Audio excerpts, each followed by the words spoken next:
Hey guys! Today I'm going to show you how to make these beautiful little appetizers. They're delicious and they don't take long to make, so let's get started!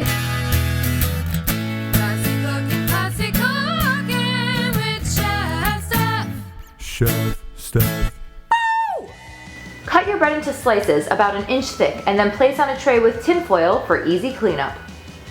Drizzle with olive oil and then place in a 400-degree oven to toast them.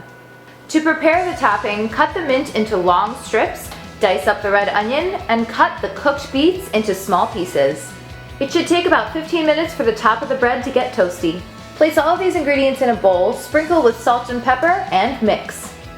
Mix in a little bit of olive oil and then place on the bread. Sprinkle on some crumbled feta and they're ready. These are pretty simple, right? So when you make them, post a picture to one of my social medias. And if you haven't already, please subscribe. Have a great weekend, and as always, keep it classy.